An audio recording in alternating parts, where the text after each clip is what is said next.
Irmãos, vamos abrir as nossas Bíblias no livro dos Salmos e façamos a leitura do Salmo de número 33. Diz assim a palavra do Senhor: Exultai aos justos no Senhor, aos retos fica bem louvá-lo. Celebrai o Senhor com harpa, louvai-o com cânticos do saltério de 10 cordas. Entoai-lhe novo cântico, tangei com arte e com júbilo. Porque a palavra do Senhor é reta e todo o seu proceder é fiel. Ele ama a justiça e o direito. A terra está cheia da bondade do Senhor. Os céus por sua palavra se fizeram, e pelo sopro de sua boca o exército deles.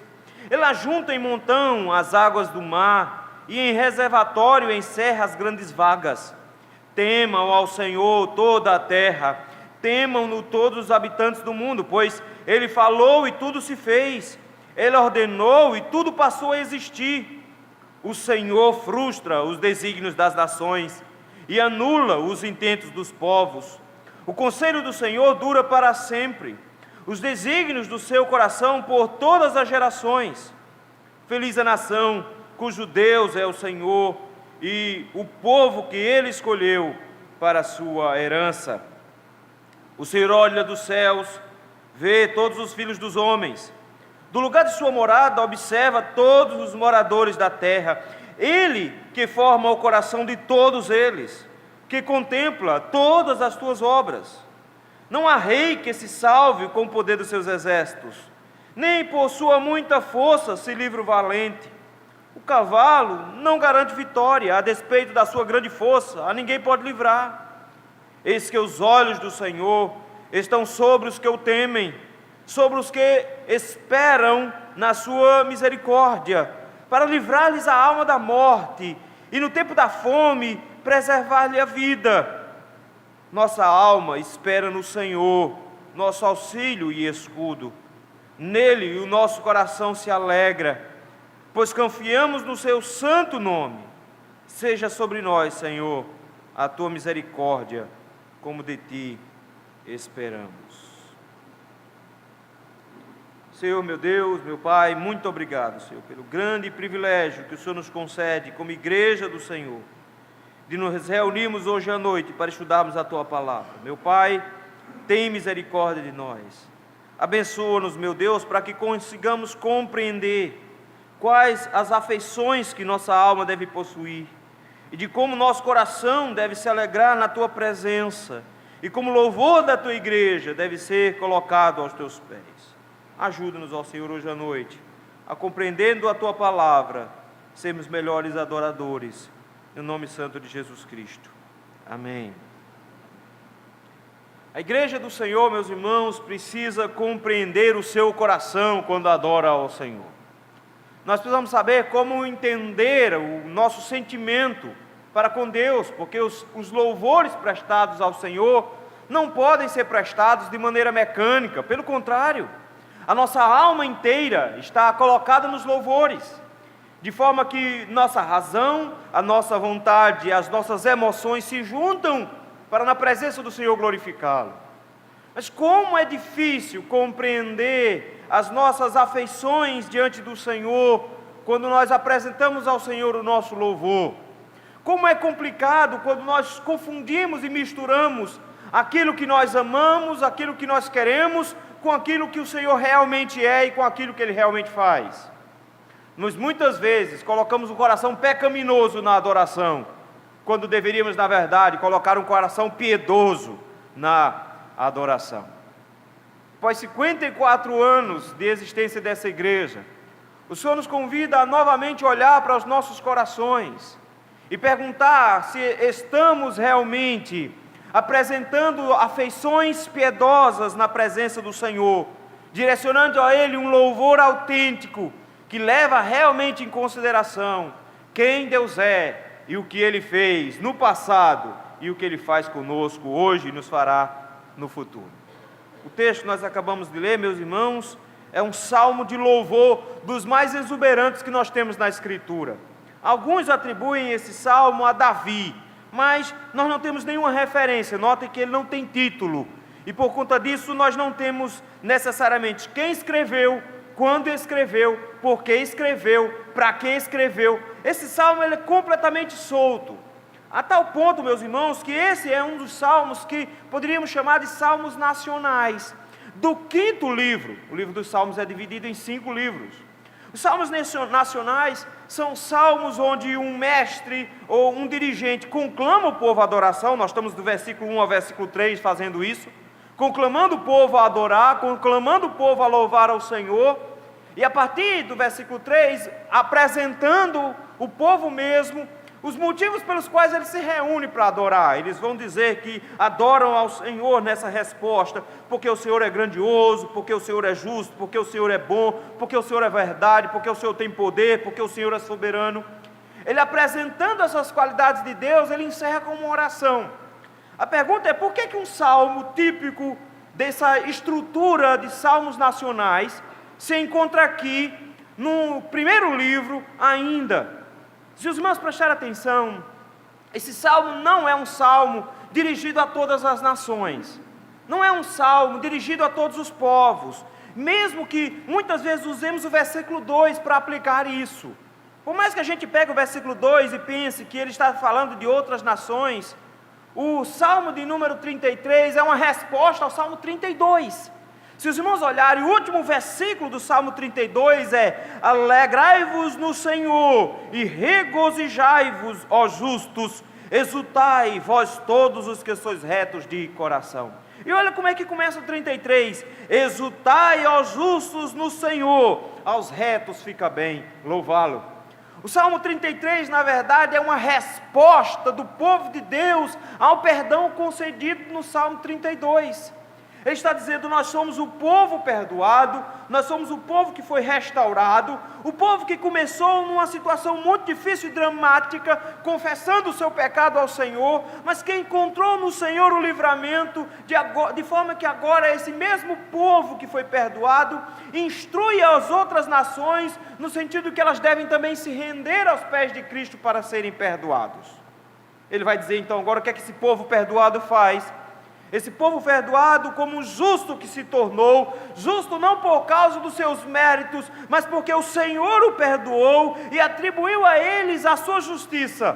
Esse povo agora se reúne, apresentando o seu coração na presença do Senhor em adoração, apresentando toda a sua afeição piedosa na presença do Senhor, como almas devotas devem apresentar o louvor a Deus.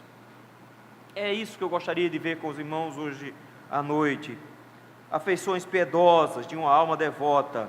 Em primeiro lugar, ela adora ao Senhor pelo Deus poderoso que Ele é. Note, meus irmãos, que os 3 primeiros versículos, como já falamos, é um desejo que o salmista manifesta. Ele de repente começa e ele entende que Deus deve ser louvado, e o convite que ele faz é para que os santos se juntem a Ele em adoração. Note que o convite para a adoração é um convite geral, mas ele é muito específico para dizer quem é que deve mais motivos para adorar a Deus. Versículo 1 ele diz, exultai, ó justos. Ele é muito específico, ele convida os salvos para louvar, ele convida a igreja de Cristo, ele convida aqueles que foram alvos do perdão do Senhor. Por isso mesmo, meus irmãos, de repente ele diz, como é que o meu coração se apresenta do Senhor? Ele se apresenta-se diante de Deus com palavras de ânimo, com palavras de exaltação. Note as palavras que ele usa: exultai, celebrai, entoai, louvai, tangei. Todos esses verbos, meus irmãos, como ordenanças de exultação. Não é somente uma proclamação de quem o Senhor é, não é um mero descrever de Deus, não. É algo que sai do coração deles. É por isso que a primeira palavra é exultai. Exultai, meus irmãos, é muito mais do que simplesmente cantar. Exultar é dar um grande brado de alegria na presença de Deus. Exultai ao Senhor. Todas as pessoas aqui são estimuladas. E o motivo, segundo ele, versículo número 1 ainda, é que aos retos fica bem louvá-lo. É apropriado aos justos, aos santos, àqueles que foram redimidos, louvar a Deus. Ele diz, essas pessoas deveriam entender que cabe a elas proclamarem o louvor do Senhor, que eles são bem-sucedidos quando assim o fazem. Eles são estimulados a louvar a Deus com entusiasmo, porque o povo de Deus louvando é um povo que está agindo em conformidade com a sua nova natureza. Mas quando a gente pensa nesse louvor que é exultante, que é alegre, que é entusiasmado, que é até barulhento, o texto versículo 2 diz: façam isso com estrutura, com organização. Note, meus irmãos, que ele coloca agora uma série de instrumentos. Ele diz: celebrai ao Senhor com harpa. Quando a gente pensa em harpa, a gente pensa geralmente naquela harpa grande, bonita, que tem nas orquestras. Não era tudo isso não tinha tanta corda, pelo menos tinha algumas cordas, mas não tinha tantas daquele jeito. Além disso, ele coloca louvai com cânticos no saltério de 10 cordas. Então, de repente, versículo 2, ele traz instrumentos de corda, dizendo: cantai ao Senhor, celebrem ao Senhor, usem instrumentos de cântico ao Senhor, apresentem ao Senhor por meio de música. Notem, meus irmãos, que há uma distinção entre louvar a Deus e cantar a Deus. São duas coisas diferentes. Nós precisamos entender isso, porque muitas vezes as pessoas acham que porque estão cantando, elas estão louvando. São duas coisas diferentes. Louvar a Deus é definir o seu caráter, é elogiá-lo pelo que Ele é dar a Deus as qualidades que Ele possui, é dizer ao mundo quem Deus é. Mas quando ele conclama no versículo 2 a juntar a isso instrumentos de corda, ele diz: façam isso por meio da música. A música é um grande presente da parte de Deus para a igreja. É o Senhor que concedeu ao povo a habilidade de produzir sons melodiosos, para que, se juntando às mensagens poderosas do Senhor, possam glorificá-lo. Ele convida a igreja, dizendo: exultai, porque é de bom tom que os crentes façam isso. Faz parte da vida dos crentes fazerem isso. E quando louvarem a Deus, façam isso com instrumentos. Mas olha que bonito: entoai-lhe um novo cântico, tangei com arte e com júbilo. Ele de repente chega agora, e o Salmo de número 96 que nós lemos diz exatamente isso: cantai ao Senhor um cântico novo. Aí você pode pensar assim: então vamos lá, vamos botar Saulo para compor cântico, para a gente começar a cantar cântico novo todo domingo, porque pelo menos tem um cântico novo todo domingo, porque o Salmo está dizendo isso. Mas não, meus irmãos, não é necessariamente cantar outro salmo, mas é que à medida que a misericórdia do Senhor se renova a cada manhã, aqueles velhos salmos se renovam diante de nós, com novas esperanças, com novas expectativas, de forma que o nosso cântico é sempre novo, porque o Senhor sempre se renova diante de nós. Eles cantem ao Senhor esse cântico novo, esse cântico agora que é exuberante, esse cântico renovado. Façam isso, tangei com arte. Quando ele coloca arte aqui, meus irmãos, ele não está simplesmente coloque todo tipo de arte para louvar ao Senhor. Note que ele disse qual é a arte que tem que ser usada, é a arte do versículo número 2, é a arte musical. Ele disse: façam isso com beleza. Note que o louvor ao Senhor não é necessariamente para ser feito somente com o coração, mas com vozes desentoadas, com instrumentos desafinados, do jeito que der, que a gente conseguir fazer. O que ele está dizendo é: transformem o louvor do Senhor em algo que seja exultante, que tenha instrumentos e que seja apresentado com beleza. O louvor ao Senhor deveria ser apresentado com arte, de forma que nós nos encantamos com a bênção que Deus deu, dos homens produzir beleza para entregarem a Deus. Bendigam ao Senhor, exultem ao Senhor, louvem ao Senhor, porque afinal de contas, todos nós somos salvos por Ele. Nós devemos apresentar a Ele o melhor louvor que nós conseguirmos. Mas não faz sentido música bonita, bem entoada, instrumentos bem afinados e bem executados. Não faz sentido pessoas empolgadas cantando, se elas não possuem uma mensagem para cantar. Não faz sentido um estado inteiro se juntar para cantar com músicas bonitas, se essas músicas não expressam quem Deus é. É por isso que a partir do versículo número 3, ele diz: cantem ao Senhor, glorifiquem ao Senhor, tangei com arte ao Senhor. Mas o versículo número 4 em diante, ele diz: vocês têm motivos para louvar ao Senhor. E entre os motivos está o fato, meus irmãos, de que nós conhecemos o Deus poderoso a quem nós servimos. E ele começa a destacar o poder de Deus com várias qualidades, onde de repente ele nos mostra de que os nossos pensamentos têm que estar voltados para o Senhor, que o nosso coração deve estar direcionado a Deus como crentes piedosos, louvando ao Senhor, sabendo das perfeições infinitas que o nosso Deus possui. Versículos 4 e 5 ele diz que o nosso Deus é imenso nas suas qualidades. Veja, versículo 4: porque a palavra do Senhor é reta. O que ele coloca de repente diante de nós, meus irmãos, é que a revelação divina, que a palavra do mandamento do Senhor, ele não tem falhas, ele é pleno em equidade, que suas promessas são sábias, que os seus mandamentos não são penosos, mas que seus mandamentos são justos, que as palavras do Senhor se cumprem, que aquilo que ele prometeu, ele irá fazer, que as ameaças que ele deu, ele vai cumprir. De repente ele olha para a palavra e diz: não existe falhas nela, não existe erros nela, não existe desvios nela. Nós louvamos a Deus porque vemos a palavra do Senhor e como ela se manifesta a nós e de como ela é reta. Mas por que ele chama a palavra do Senhor logo de cara como motivo para esse louvor? É porque toda a palavra vai nortear os demais atributos de Deus. Ele começa dizendo: o Senhor nos deu da sua palavra, que é reta, que não tem falha, que não se engana, que não se desvia, e todo o seu proceder é fiel. Todo o proceder do Senhor é de acordo com a sua palavra. Notem, meus irmãos, que de repente ele nos mostra que o próprio Deus, ele está restrito àquilo que ele disse, de forma que as suas palavras determinam aquilo que ele é. Ele é aquilo que ele fala, e ele fala aquilo que ele é. De forma que a palavra do Senhor é a expressão correta do Deus que nós adoramos. O proceder do Senhor é de acordo com a retidão da sua palavra.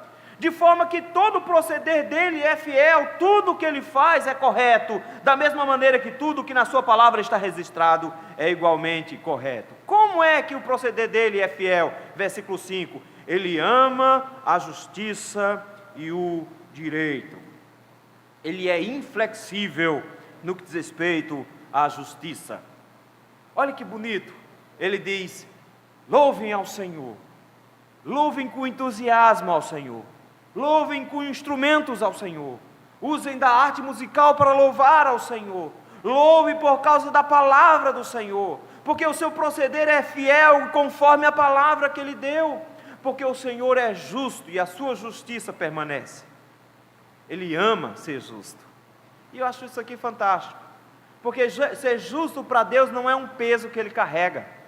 A gente fica pensando num Deus que vai enviar os homens para o inferno com pesar. A Bíblia diz que Deus não se alegra com a morte de um ímpio, mas ele se alegra e ama a sua justiça. Ele se alegra com o fato de que ele mantém o seu caráter intacto. Ele não pode ser corrompido, ele não pode ser comprado. Não é um STF que julga conforme os seus próprios corações, mas ele não pode ser subornado. Não há nada que os homens possam usar contra ele para que mude o seu julgamento. O Senhor ama ser juiz. Pararam para pensar nisso. O salmista descreve o prazer que Deus possui em julgar, em executar justiça, em fazer o que é certo. Mas ao contrário do que se pode pensar em um Deus somente carrancudo, que executa as pessoas como se elas não fossem nada. Versículo número 5 termina: a terra está cheia da bondade do Senhor. O nosso Deus, ele ama ser justo, mas ele espalha bondade por tudo quanto é canto. De forma que ele é inflexível nos seus julgamentos, mas a sua bondade é inesgotável. Ele expande essa benignidade para os homens e para os animais. Ele expande essa benignidade para as plantas e para os minerais. O Senhor expande essa bondade de tal maneira que Ele abençoa a tudo e a todos, e nessa graça comum, Ele se apresenta a todos dizendo: eis o Senhor que vocês deveriam estar adorando. Um Deus que deve ser adorado porque é fiel à sua palavra. Um Deus que deveria ser adorado porque é um justo juiz e ama fazer justiça. Um Deus que devia ser adorado porque é bom para com todos. Além disso, meus irmãos, o motivo pelo qual o povo de Deus deveria adorar ao Senhor, além das qualidades que Ele manifesta aqui, o texto nos diz que o salmista tinha convicção do tamanho do poder de Deus. Não é só o que Deus faz que o define como um ser que deveria ser adorado. Não são só os atos de Deus, porque quando Deus não está executando nada que diz respeito ao seu caráter, Ele não perdeu as suas qualidades. Já parou para pensar que Deus passou uma eternidade inteira antes de criar todas as coisas sem fazer o único julgamento, sem executar justiça, e Ele não deixou de ser justo, mesmo assim? Já parou para pensar que o Senhor manifestou o seu amor dentro da Trindade, sem nunca manifestar o seu amor fora dela, e nunca sentiu necessidade de alguma coisa a mais? As qualidades do Senhor não precisam ser expressas para serem louvadas. É por isso que Ele diz: nós precisamos encontrar um Deus que é poderoso nos seus atos, como demonstração do seu caráter. Como é que Ele é poderoso? Versículo 6 em diante. Os céus, por sua palavra, se fizeram. A partir de agora Ele vai dizer, meus irmãos, que Gênesis 1 e 2 é uma descrição de um Deus que deveria ser adorado. É bem verdade que o apóstolo Paulo vai dizer que por causa do pecado os homens olham a criação e confundem a criação com a criatura, com o Criador, e ao confundir isso, eles adoram a criatura ao invés do Criador. Mas o salmista diz: nós não, nós somos o povo de Deus. E como povo de Deus, nós conhecemos o nosso Deus. E conhecendo o nosso Deus, nós podemos olhar para a criação e ver o tamanho do poder que o nosso Deus possui. Qual é o poder que Ele tem? Primeiro, Ele não precisou dar nenhum passo para criar tudo. Ele criou tudo, só falando. Já parou para pensar nisso? Ele diz: os céus, por sua palavra, se fizeram, e pelo sopro de sua boca, o exército dele. Ele olha para todo o universo e diz: Deus não fez esforço físico para criar tudo isso. Deus não fez nenhum esforço monumental para criar tudo isso. Pelo contrário, Ele deu ordem, e numa única ordem as coisas aconteceram. Foi da sua palavra que tudo existiu. Foi da sua palavra que tudo veio à existência. Ele fez isso com uma facilidade enorme. Notaram isso?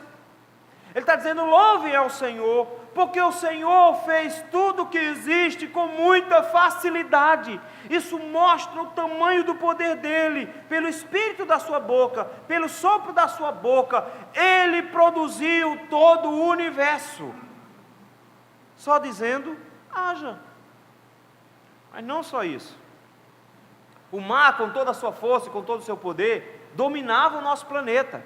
A Bíblia diz que só tinha água em cima dele. E de repente, versículo número 7, ele diz: e o Senhor juntou as águas. Um salmista vai dizer que o Senhor junta as águas como quem junta o mar num punhado de água, juntando as duas mãos. O Senhor mantém os oceanos como se fosse um punhado d'água, colocando entre os seus dedos. E de repente ele diz: o Senhor simplesmente pegou o mar e saiu separando, como quem separa coisinhas miúdas, coisas simples. O texto nos diz que as águas dominavam tudo, mas Ele ajuntou as águas num montão, colocou tudo lá no oceano, pegou uma parte dessas águas, colocou debaixo da terra, em grandes reservatórios, em grandes cavernas. Ele colocou tudo lá. O Senhor foi estocando água por tudo quanto é canto, por causa de uma simples ordem. Ele disse: haja separação entre água e terra, e apareça a porção seca. Só isso que ele disse. O salmista diz: vê como foi fácil para ele. Ele pegou o mar e colocou no lugar dele, fez a terra surgir, botou água para debaixo da terra e ficou tudo lá, tudo quietinho. Quando eu contemplo, meus irmãos, um Deus com qualidades tão marcantes, versículos 4 e 5. Quando eu contemplo um Deus tão poderoso, versículos 6 e 7, eu não posso fazer nada mais, a não ser, versículo 8 e 9, temam ao Senhor toda a terra. Ele chega agora e diz: vocês deveriam ter medo dele, deveriam temê-lo a tal ponto de que todos os habitantes do mundo deveriam olhar para o Senhor com temor. Mas quando ele diz isso, meus irmãos, existem dois tipos de temores no que diz respeito a Deus. O primeiro temor é aquele que por medo de Deus foge da presença de Deus, e que foge da presença do Senhor com medo de ser punido por Ele. Mas os crentes, o povo de Deus, faz exatamente o oposto. Por ter medo de Deus, foge para Deus, porque sabem que o único lugar onde podem se esconder é em Deus. É por isso que quando o Senhor promete que vai destruir o Egito com uma 10ª praga, matando todos os primogênitos, Ele não diz: fujam do Egito para não serem pegos. Ele diz: se escondam por trás de sangue para não serem pegos. Ele está dizendo: se escondam por trás de mim. O Senhor, meus irmãos, nos conclama a temê-lo. E temer não é fugir do Senhor porque está em pecado. Temer é fugir para o Senhor, porque só Ele tem a proteção da sua própria ira. Só Ele nos protege da sua ira. É por isso que o salmista diz: vocês não têm medo desse Deus? Vocês deveriam estar assustados com Ele, porque um Deus que faz tudo desse jeito, um Deus que cria todas as coisas, um Deus que molda o oceano dessa maneira, um Deus que consegue manifestar o seu poder com tanta facilidade, um Deus que consegue destruir as coisas com tanta facilidade, vocês deveriam ser sábios o suficiente para se colocar debaixo do domínio dEle. Temam ao Senhor, porque Ele falou e tudo se fez, Ele ordenou e tudo passou a existir. Encontrar a natureza é encontrar um Deus que deve ser temido. Mas esse Deus, meus irmãos, que é poderoso, cujo coração do povo de Deus se apresenta, Ele não só tem qualidades essenciais, Ele não só tem poder especial, mas Ele tem controle especial. Vejam, versículo de número 10. O Senhor não só criou todas as coisas, o Senhor não só criou o universo e deixou o universo andar com os seus próprios pés, o Senhor não deixou as coisas andarem conforme as regras e simplesmente a abandonou. Não foi isso que o Senhor fez. O texto nos diz que o Senhor mantém o controle sobre tudo que Ele fez. O Senhor controla tudo. O Senhor frustra os desígnios das nações e anula os intentos dos povos. Ele está dizendo que não faz diferença nenhuma os homens planejarem, não faz diferença nenhuma os homens tentarem contra o Senhor. Salmo de número 2 diz que quando todas as nações se levantam contra o ungido do Senhor, ri-se o Senhor deles. O Senhor ri da inocência dos homens, da incoerência dos homens, da ignorância dos homens, quando tentam atingir a Deus. Ele fica rindo, porque Ele simplesmente tem a força para frustrar desígnio de nações. Amã, tentando matar o servo do Senhor Mordecai, planejou executá-lo de forma muito bem feita. Construiu na frente da sua casa uma enorme forca, porque queria ver o servo de Deus pendurado naquela forca. Mas foi aquela forca que o Senhor usou para deixar Amã pendurado, como prova de que não interessa o que os homens planejem, Deus pode frustrar qualquer plano.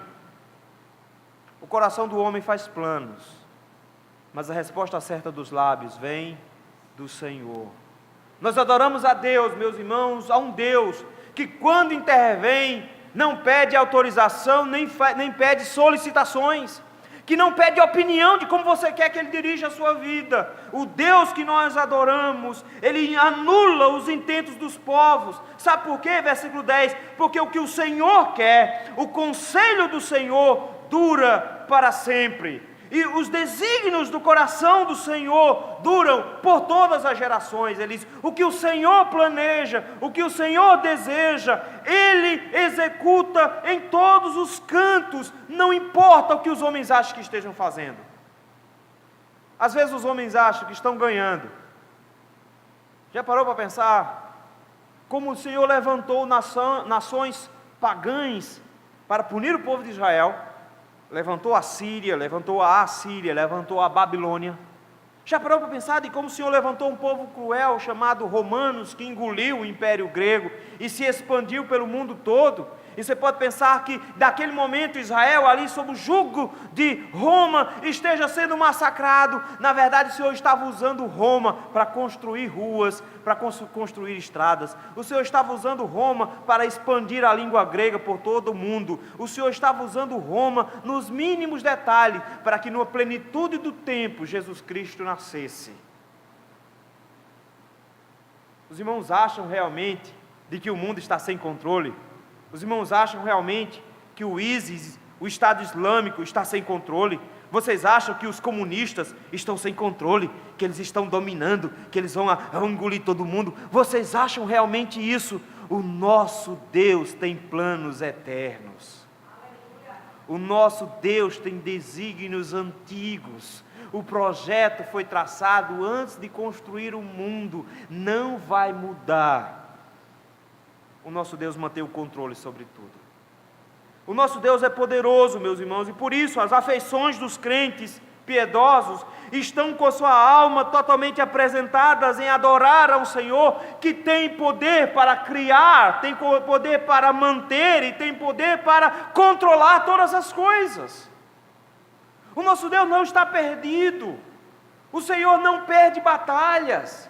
As aparentes derrotas pelos quais o povo de Deus passa são somente aparentes. 430 anos no Egito, na verdade, como escravos, não é uma grande derrota para o povo de Deus. Era o Senhor fazendo o povo se multiplicar, pegando 12 homens que chegaram lá e transformando em milhões ao sair de lá. Não foi uma derrota, porque chegaram lá mendigando pão e saíram de lá com todas as riquezas do Egito. Não foi uma derrota. Eles saíram de lá fugindo da fome. Eles saíram de lá para a terra prometida. Eles saíram de lá para o cumprimento da promessa feita a Abraão. Sai da tua terra e vai para o lugar que eu te mostrarei. O Senhor não conta derrotas em seu currículo. O nosso Deus é poderoso. E poderoso como Ele é, Ele manifesta o seu caráter. E nós precisamos, como igreja do Senhor, contemplar o caráter de Deus nos seus atos, para que no poder do Senhor nós nos alegremos. Nós não contamos dificuldades. A igreja do Senhor não conta misérias.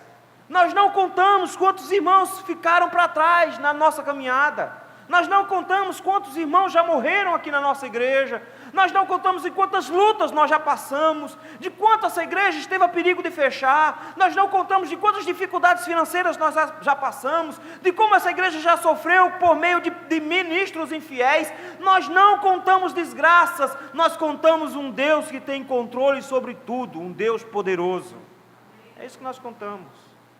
Nós louvamos ao Senhor, porque em 54 anos, a nossa igreja manifestou e contemplou o poder de Deus. De um Deus que criou tudo facilmente, que controla tudo habilmente e que manifesta o seu caráter em tudo que faz. Afeições piedosas de uma alma devota. Em segundo lugar, adora ao Senhor pelo Deus soberano que Ele é. Versículo 12 em diante. Ele começa dizendo: feliz a nação cujo Deus é o Senhor. Aí a gente fica dizendo: ah, Brasil, quem dera. Quem dera. E a gente fica com umas ideias esquisitas. Então, a gente pensa assim: se eu colocar um político crente lá, então vai se cumprir esse negócio aqui. A minha cidade, Pombal, teve uma candidata a prefeita evangélica da Igreja Presbiteriana do Brasil. O lema dela foi: feliz a nação cujo Deus é o Senhor. E nunca roubaram tanto em Pombal. E nunca houve tanta corrupção. Notem, meus irmãos, não é um slogan de político. O que ele está dizendo é que a igreja do Senhor, o povo de Deus, esse povo é feliz. O povo que serve ao Senhor é feliz. Ele é feliz pelo simples fato de que ele foi escolhido, versículo 12. o povo que Ele escolheu para a sua herança. Note, não é o povo que escolhe o Senhor para ser Deus, é Deus que escolhe o povo a quem Ele quer ser Deus. Não sou eu que digo: Senhor, a gente quer que o Brasil adore o Senhor. Senhor, a gente queria que o Senhor fosse o nosso Deus. Ele disse: não, meu filho, é quem eu escolho. Você não entendeu? É feliz quem o Senhor escolhe para ser Deus dessa nação.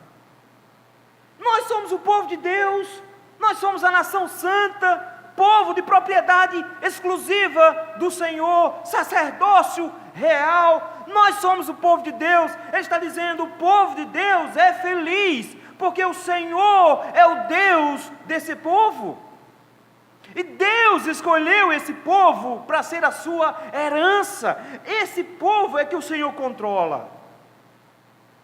Mas faz diferença ser o povo de Deus? Faz diferença? Como é que eu vou ser feliz quando o mundo inteiro está em polvorosa? Como ser feliz quando o mundo inteiro parece estar de cabeça para baixo? Eu sei, o Senhor é meu Deus, Ele me escolheu para ser o povo dEle. Dá para ser feliz? Diz: dá, completamente. Eu tenho certeza absoluta que o meu Deus não perdeu o controle sobre nada. Vejam aí, versículo de número 13. O Senhor olha dos céus. De repente ele diz: o Senhor está no seu trono, Ele está governando. Mas Ele não é um governante de gabinete, notaram isso? Ele não é um governante que governa de si para si mesmo. Ele não é um governante que governa simplesmente com aquilo que ele imagina e não com o que há de real. Mas o nosso Deus, Ele fiscaliza o seu governo. E o texto nos diz que Ele está com seus olhos atentos, Ele vê. Mas olha quem Ele vê. O texto diz que Ele vê todos os filhos dos homens. Versículo 14, ele repete a mesma ideia: do lugar da sua morada, de onde Ele habita, do céu, o Senhor observa todos os moradores da terra. Ele está dizendo: o Senhor não está com os olhos fechados. Eu sei que os ateus podem pensar que Ele está. Eu sei que os homens maus, os ímpios, podem achar que Ele está. Eles podem pensar assim: roubei, estou roubando, vou roubar mais um pouquinho, porque não tem problema, ninguém me pega. Eu vou continuar fazendo mal, ninguém me pega. Eu vou continuar fazendo isso, porque o Senhor não me vê. O Senhor nunca me castigou, então não tenho problema com isso. Achar, meus irmãos, que porque Deus não castigou, significa que Deus não está vendo, é a maior estupidez que os homens podem cometer. Porque Deus não está castigando, não significa que Deus não está vendo. O texto diz: Ele está vendo todo mundo. Todos os atos dos homens estão na presença do Senhor, e não só os atos dele, os corações deles. Versículo número 15. Ele que forma o coração de todos eles, que contempla todas as suas obras. Ele está dizendo: o Senhor não só vê o que os homens fazem, o Senhor não está só contemplando os atos dos homens, mas o Senhor está sondando os corações dos homens. O Senhor vê o que passa-se dentro do coração deles. E não só isso, o Senhor forma o coração deles. O Senhor molda a vontade deles. Todos os homens em todos os lugares do mundo estão sob o controle de Deus. É Ele que mantém o coração do rei em sua mão e o vai direcionar da maneira como Ele bem interessa. O Senhor vê e comanda todos os homens da face da terra. O Senhor não perdeu o controle sobre ninguém. Mas pastor, e Hitler? Pastor, Hitler era um cão louco. Não pode, aquele homem estava sem controle. Deus não estava controlando aquilo ali não. Aquilo ali foi 5 minutos que Deus cochilou, que Ele fez aquela desgraça todinha. Só pode ser. Meus irmãos, a igreja do Senhor estava em frangalhos antes de Hitler. A igreja do Senhor estava vivenciando um momento difícil, porque o modernismo tinha criado um negócio chamado alta crítica. E os homens estavam olhando para a Bíblia com muita aridez. Estavam dizendo que a Bíblia estava cheia de erros. O liberalismo teológico estava crescendo a olhos vistos por toda a Europa, crescendo e se expandindo e matando a fé por onde passava. Os homens estavam muito motivados na ciência, Eles estavam esperançosos na ciência. Eles diziam: Deus morreu, Deus não mais existe, nós não precisamos de Deus, todas as superstições da religião nós vamos tirar. A religião é o ópio do povo, nós não precisamos mais dela, Deus não é mais necessário, os homens se bastam, nós vamos ter uma sociedade próspera, a ciência vai evoluir, os governos vão evoluir, nós vamos ter paz na terra, nós vamos ter uma nação limpa, nós vamos acabar com a fome, nós vamos acabar com a miséria, nós vamos acabar com as doenças, nós vamos produzir a paz na terra, o céu será aqui. Era assim que os homens pensavam na Idade Moderna. O Senhor pega esses mesmos conceitos do darwinismo, os mesmos conceitos freudianos, o Senhor pega os mesmos conceitos da modernidade, coloca na cabeça de um homem chamado Hitler. Ele resolve ter uma nação pura, ele resolve dar uma forcinha no darwinismo, na evolução, ele resolve criar uma raça pura, ele resolve criar um império puro, ele resolve criar um mundo sob a paz, ele resolve impor o céu na terra e transforma o mundo no inferno. Quando a poeira baixa da Segunda Guerra, nós temos uns homens completamente perdidos, porque todas as esperanças que eles tinham foi por água abaixo. A expectativa de que, à medida que o conhecimento aumenta, os homens melhoram, foi o contrário. Nós descobrimos que os grandes mestres e doutores da genética estavam trabalhando ao lado de Hitler. Nós descobrimos que os homens, por mais intelectuais que sejam, não se tornam mais amorosos, com mais compaixão, eles se tornam mais cruéis e mais secos. Eles são capazes de crueldades maiores que bárbaros ignorantes. Eles entram em desespero, em colapso. Surge a resposta da Bíblia de volta dizendo: Jesus Cristo é a única solução para o mundo. Ressurge nas igrejas a doutrina reformada de novo, ressurge dentro das igrejas o retorno fiel à exposição da palavra, ressurge dentro das igrejas o interesse sincero em buscar no Senhor. Hoje a religião está mais em voga do que estava no passado. Deus conduz o coração dos homens, Deus conduz a história com mão de ferro. Ele manda tudo. Por isso mesmo, meus irmãos, versículo 16 em diante, ele diz: não adianta tentar procurar subterfúgios, não adianta procurar em outros lugares proteção, não adianta tentar encontrar em outros lugares segurança, porque o Senhor comanda tudo, e não existe nada que possa se contrapor a Ele. Veja aí versículo 16, ele diz assim: não há rei, que o quê? Que se salve. Ele chega agora e diz: meu filho, entenda uma coisa, uma força de um exército não é nada sem Deus. O princípio que ele nos coloca aqui, meus irmãos, é que nós não confiamos em exércitos. O Senhor tinha dito isso para Davi, que ele não deveria confiar em exércitos. O Senhor mostrou isso quando em vários momentos diminuiu o tamanho do exército de Israel. Quando Davi tentou fazer um censo em Israel, para descobrir quantos homens ele possuía para a guerra, se ele tinha um exército realmente forte para poder combater os seus inimigos, o Senhor se levantou contra ele, porque Deus tinha dito que jamais em Israel se deveria contar os homens. Por que Deus não quer que se faça censo? Porque Deus não queria, jamais, que Davi confiasse na quantidade de homens que ele possuía. Porque Davi devia lembrar que toda vez que ele entrasse numa guerra, era contra um gigante, e ele deveria confiar-se no Senhor, e não confiar no seu exército. E por isso mesmo o Senhor matou muitos milhares de homens naquela ocasião, diminuiu o exército de Israel a um número bem pequenininho, para dizer: agora você não pode mais confiar neles. Não tem exército que combata o nosso Senhor. É por isso que ele diz: não tem rei que se salve com o poder dos seus exércitos. Não tem. Nem por sua muita força se livra o valente. Ele está dizendo: não é pela sua força de vontade. Eu sei que brasileiro gosta de pensar assim, não é? Mas brasileiro é assim, brasileiro nunca desiste. Irmão, nunca desistir pode não ser sinal de força, mas pode ser sinal de burrice. Porque se você fica batendo com a cabeça na parede o tempo inteiro e não desiste, você é burro.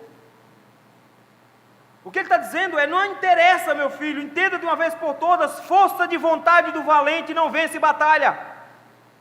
Você acordar de manhã e dizer, hoje vai dar tudo certo, pode ser que não. Porque a sua força de vontade, o seu entusiasmo não faz diferença nenhuma contra a vontade do Senhor.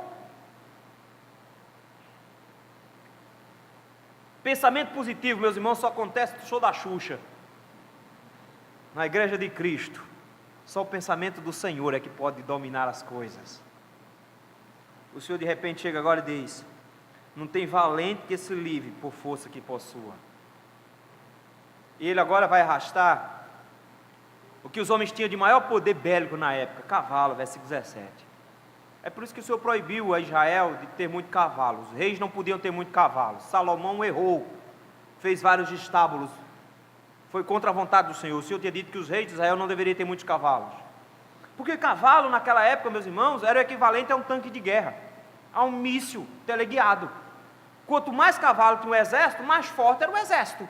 Afinal de contas, um homem que está em cima do cavalo, ele tem muito mais força de combate do que alguém que está no chão com a espada. Primeiro porque o cavalo já chega batendo, já chega empurrando. Segundo que quando o camarada já está no chão, fica fácil espetá-lo.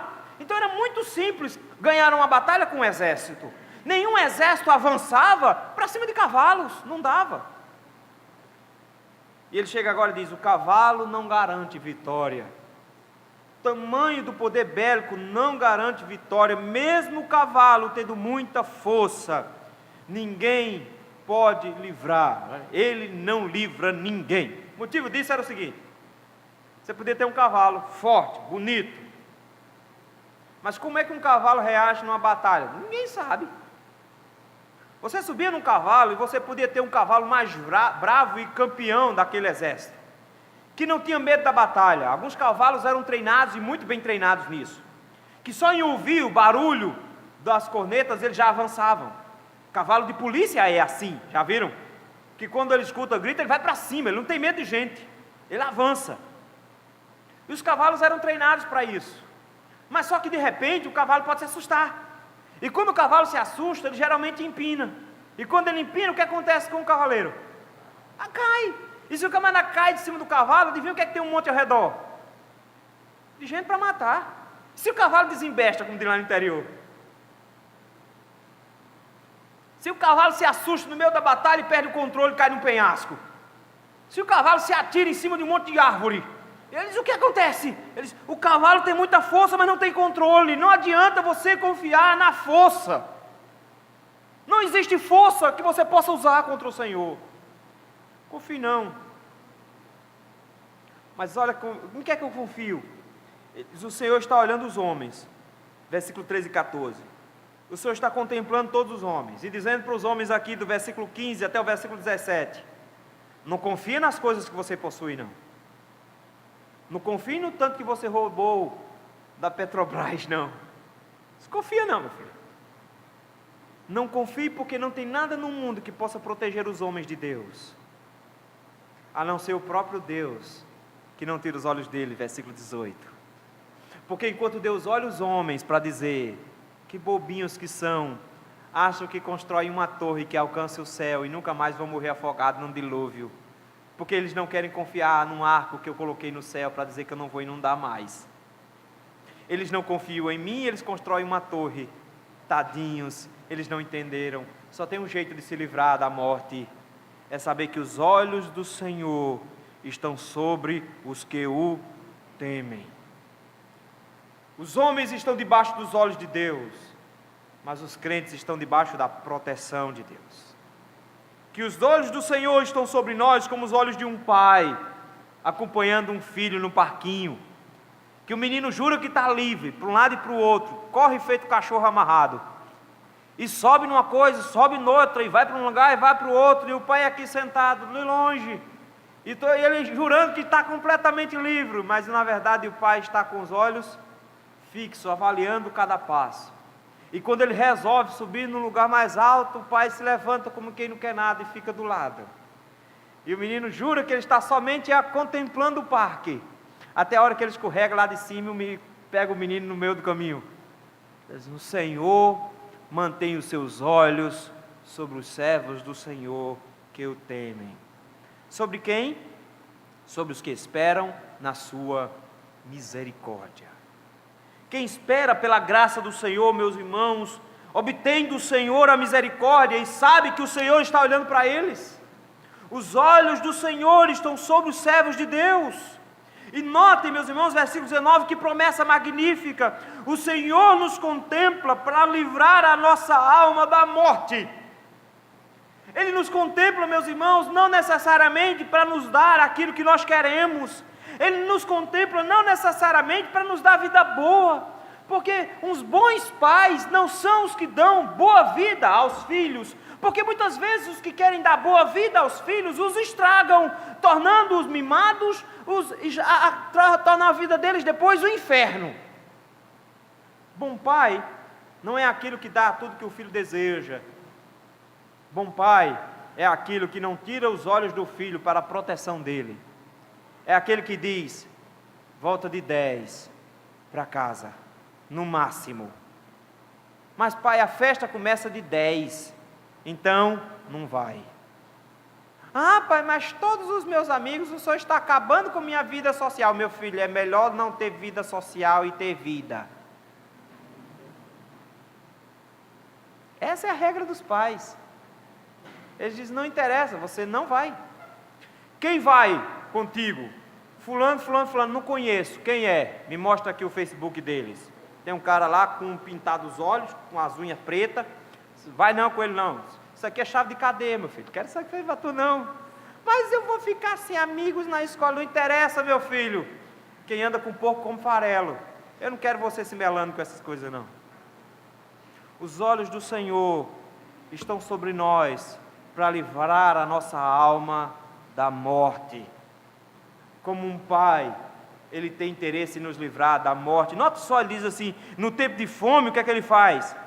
Conserva-lhes a vida. Foi isso que José disse, quando os irmãos dele, mentindo, disseram: nosso pai pediu que você não nos fizesse mal na hora que estava morrendo. E ele disse: vocês não entenderam, o Senhor me mandou para cá, na frente de vocês, para que vocês fossem preservados. O Senhor estava dando ao Egito comida para oferecer para Israel.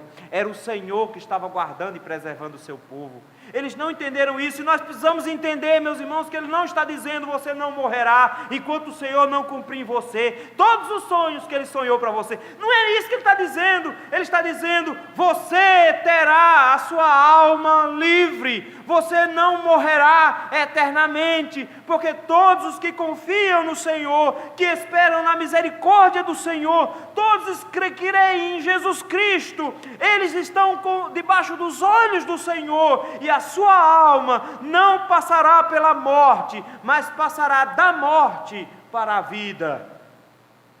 Essa é a nossa Páscoa. Em Cristo, meus irmãos, nós estamos debaixo dos olhos de Deus, e a morte passa por sobre nós, e ela não nos alcança. É por isso que o salmista chega agora e diz: como é que a igreja reage? Nossa alma espera no Senhor, nosso auxílio e escudo. Mas esperar é ruim. Esperar é incômodo. Já parou para pensar? Você pega o WhatsApp, e quanto tempo você fica neles? Você nota que ele viu o que aconteceu depois daquelas 200 e poucas mensagens. É claro que metade foi bom dia, mas depois você vai abrir todas aquelas mensagens com o negocinho piscando, não é? Meia hora, 1 hora. Agora você vai para o médico e o celular descarrega. Aí como é que fica? Ai, que difícil. Esperar não é fácil. Mas ele diz aqui: depende do que você está esperando. Porque o noivo fica pacientemente em pé por 1 hora, esperando uma mulher de branco entrar na igreja, ansioso pela entrada dela. E ele serve ao pai dela por 14 anos, e isso lhe parece pouco, pelo muito que a amava. O salmista está dizendo: nossa alma espera no Senhor. Nós sabemos que o Senhor é quem nos protege, de forma que a soberania do controle do Senhor sobre todo o universo se manifesta quando os crentes sabem que eles não serão perdidos. Jesus Cristo disse que aqueles que o Pai me dá, ninguém arrebata de minha mão. Nós esperamos no Senhor, nós temos esperança no Senhor, nós temos fé em Jesus Cristo. A nossa salvação está garantida, não necessariamente porque ela virá logo, mas nossa salvação está garantida porque fiel é aquele que nos prometeu. Nós esperamos o dia da sua volta, esperamos a Páscoa definitiva, esperamos a morte ser definitivamente derrotada e lançada no inferno. Nós esperamos a vitória final do Senhor, de forma que o povo de Deus olha para a soberania de Deus, para o controle pleno do Senhor e diz: eu tenho segurança, o meu Deus me deu segurança. A sua palavra é suficiente, Ele é meu escudo, Ele é o meu auxílio. Essa promessa aqui, essas duas palavras, auxílio e escudo, elas aparecem quando Deus faz um pacto com Davi. Pela primeira vez Deus disse para Davi: eu vou ser o seu auxílio, eu vou ser o seu escudo. E de repente ele diz: se Deus é o escudo do rei, todo o povo de Deus tem um escudo no Senhor, e o Senhor o protege, e o Senhor o guarda. Olha aí, motivo de alegria, versículo 21. No Senhor em quem nós cremos, no Senhor em quem nós esperamos, nele o nosso coração se alegra. Ele disse que nós deveríamos ser felizes, versículo 12, que o povo de Deus é feliz.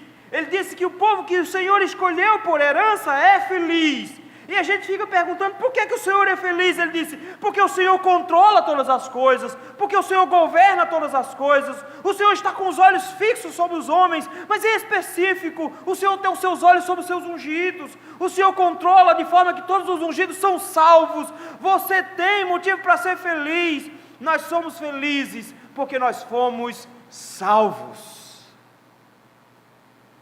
Nós somos felizes porque o Cordeiro do Senhor, o nosso Cristo eterno, foi crucificado, morto e sepultado, ressurgiu ao terceiro dia, para que eu e você tivéssemos felicidade.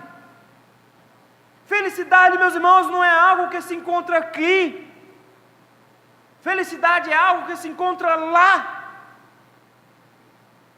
Tem um filme muito bonito, para quem gosta de chorar, ele é ótimo. Procura da Felicidade, ou Busca da Felicidade, eu creio que o nome é isso. Will Smith. E o cara sofre o filme inteiro.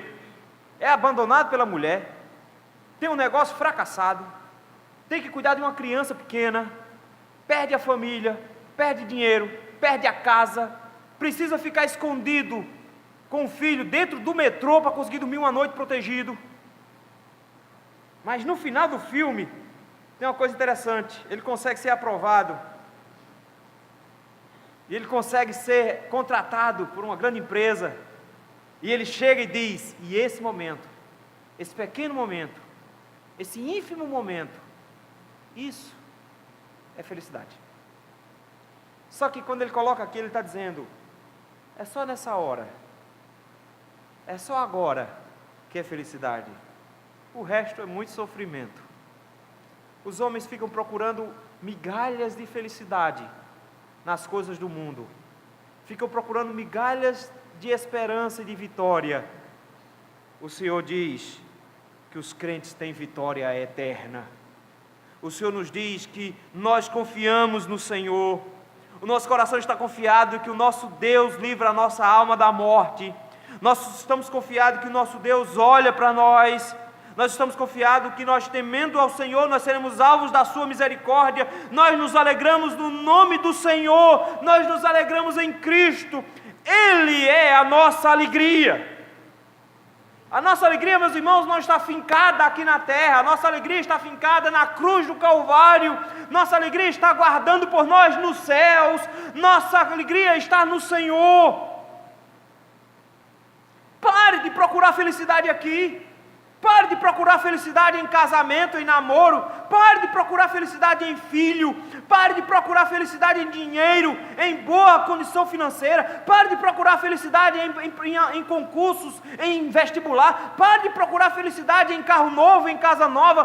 Pare de procurar felicidade aqui. Ela não está aqui. Ela vai voltar para nos buscar. Aí a gente vai descobrir o que é felicidade.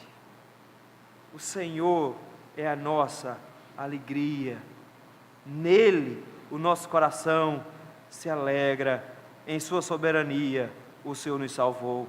É por isso que ele termina com oração, versículo 22. Seja sobre nós, Senhor, a tua misericórdia, como de ti esperamos. Ele está dizendo, nós confiamos no Senhor.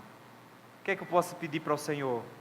Mantenha a sua misericórdia, meu Deus, porque nós não temos em quem segurar. Nós só confiamos na sua palavra. O Senhor prometeu, a gente acredita.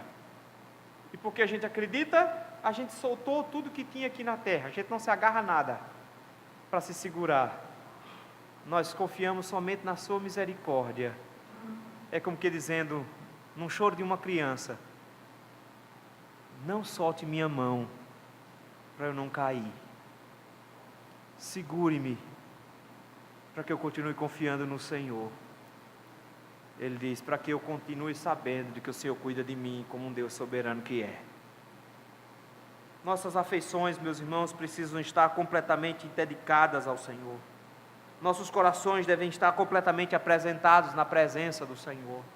E na certeza que nosso Deus é soberano, nós precisamos nos lembrar de uma vez por todas, de que a soberania de Deus nos garante de que o Senhor nos deu salvação eterna, de que eu não preciso ficar preocupado com mais nada, que eu não preciso ficar angustiado com mais nada, por mais que o mundo ao nosso redor caia, por mais que ele desmorone, caia 1.000 ao teu lado, 10.000 à tua direita, tu não serás atingido, somente com teus olhos contemplarás e verás a salvação do Senhor, a salvação dos justos.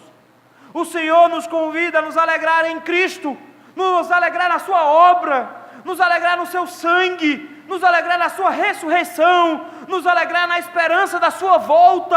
É lá que a alegria do Senhor está. Quando comemoramos 54 anos, nós não nos alegramos somente com o tanto que o Senhor fez, nós nos alegramos porque são menos 54 anos para Jesus voltar, são menos 54 anos para esse grande encontro. Está mais perto agora do que esteve quando no princípio cremos.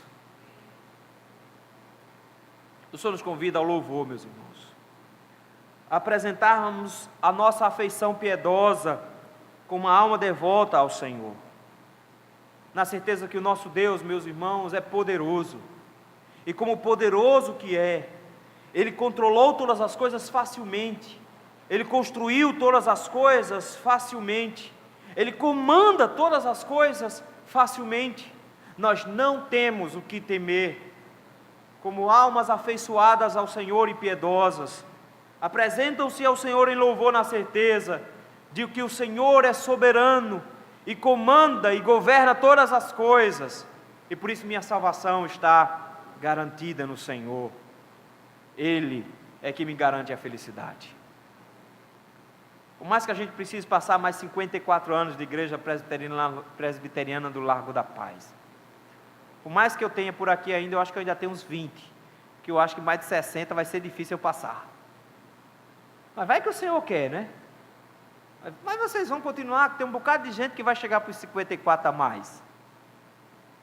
Mas em qualquer momento nós precisamos nos lembrar que os nossos corações têm que estar afeiçoados ao Senhor de forma piedosa, para louvar e bendizer ao Senhor, porque Ele é poderoso, Ele criou todas as coisas, controla todas as coisas com sua mão, e porque Ele controla todas as coisas, nós louvamos porque Ele é soberano. Ele não vai perder nenhum de nós pelo caminho. Sei que o pessoal fica falando em soldado ferido, né? Que a igreja do Senhor é a única que deixa soldado ferido para trás. Deixa não.